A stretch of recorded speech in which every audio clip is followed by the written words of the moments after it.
Radio Rahim here with Craig Richards, victorious last night at Lagone Stadium in Accra. What a cracking fight, man. Yeah. All right, first of all, walk me through it because I was really entertained the whole time, but we know the finish was incredible. Yeah, I just knew that he would be strong and sit with me at that level for the first 6, but I knew no one can really sit with my conditioning for the second 6. So it was all about just staying patient, using my experience to not get frustrated, getting my ego involved. If he's nicking me here and there, not trying to raise the levels of him for us to both slug it out for 12. So I just stayed disciplined. I knew I'd try and break him down systematically. Obviously, I left it to the final minute, to the final round before obviously breaking him down systematically for the 12. Now, you talk about the first 6 rounds not staying, or at least staying focused, not getting frustrated. What was he trying to do that was frustrating you in the first half of the fight? He just does that Super Mario pop jab, and then he rolls. So then, like, you're chasing, but then I just stay disciplined, pop the jabs back, just stay relaxed, don't try and go too crazy, start putting them together too early. I just stayed relaxed and stayed composed while he kept doing the popping and running. I saw on the inside, the short hook was working for you, but then he like you say, he'd pop out and then pop in with a jab. Like, did you feel like you were working towards a knockout, or did it seem like that was going to be how the fight was going to go the whole 12? No, I knew it wasn't going to go like that for the whole 12. I thought maybe if I didn't knock him out, I would have ground him down to get the stoppage. So it was either going to be a stoppage or a knockout. Obviously, a knockout's even better, but I anticipated I'll probably stop him late. You had a highlight knockout. I mean, to be fair, I haven't even seen like a proper angle. What they're posting is like with your back, so I'm hoping that another angle comes out, because the side from which I saw it, I mean, it was incredible. His head almost spun in a 360. Talk to me about that punch. Yeah, it's a shot that obviously a lot of people over my career have seen. They've said to me as well that we know your left hook's quite dangerous. So he was trying to read it to the left hook to the body, because I kicked down to his body with the left hook. And once I got him comfortable enough, and I faked downstairs and just came upstairs, and he didn't see the shot. That's all she wrote. The place went silent for a second because it was one of those kind of knockouts. Yeah. I know there's a rivalry, obviously you're competitive and it's a fight, but once that happens, you know the fight is over.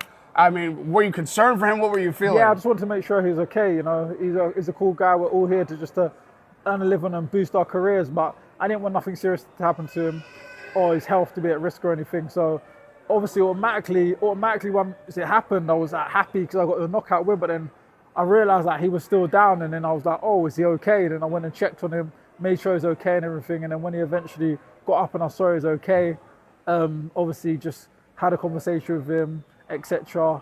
And then obviously got the announcement for the win. But most importantly, just wanted to make sure he's okay to go home to his family. Yeah, what words were exchanged after the fight, or have you had an opportunity to speak to him since? I just said to him, like, he's a proper true warrior.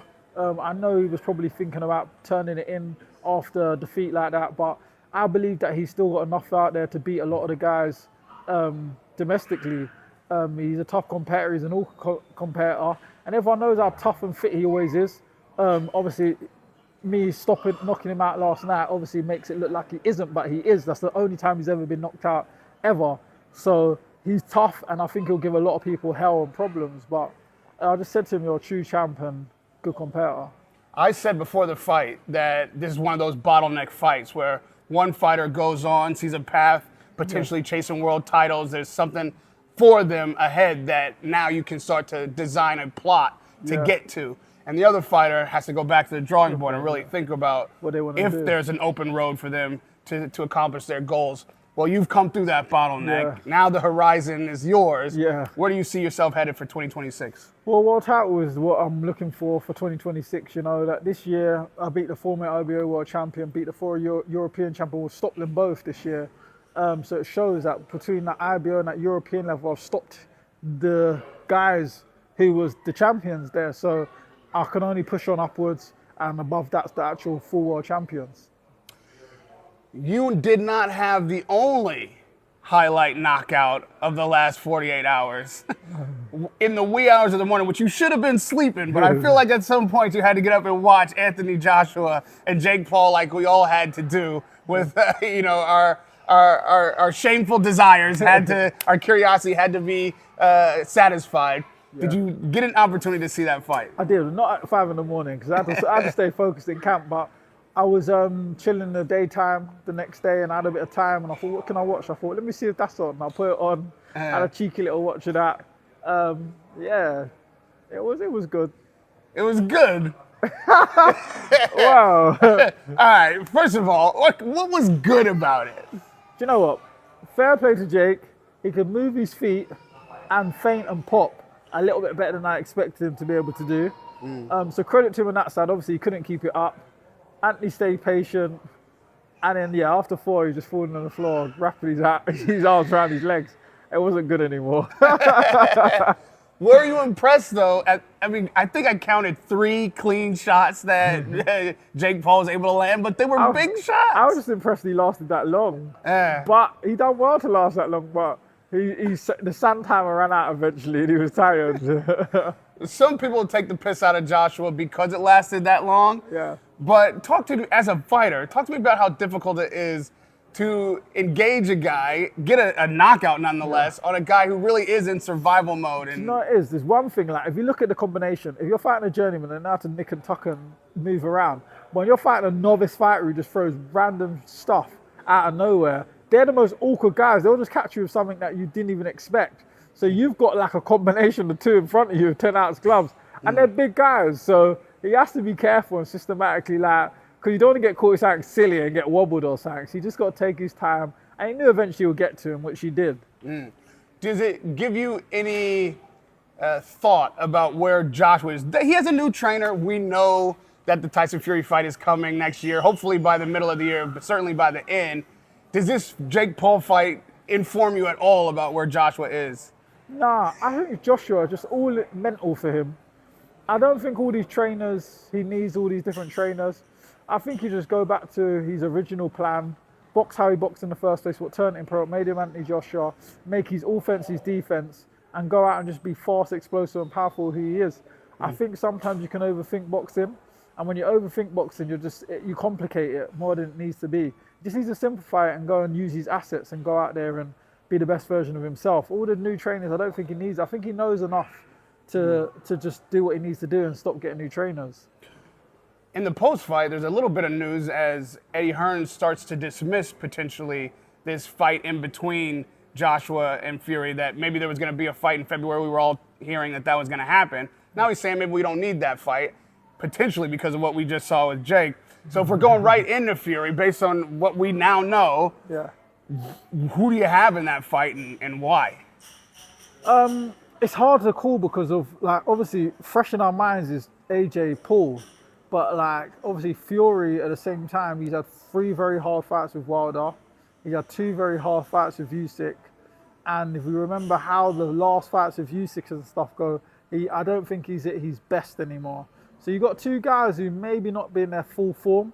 So it's whoever can kind of get it right on the night. And we don't know, after the long layoff of Fury, he ain't going to be a sharp Fury anymore. He's had a very long layoff.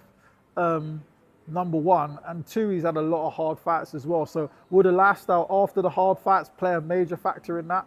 AJ at least has been in the gym, keeping himself in condition, and I would probably have to favour him more because he's been the active fighter.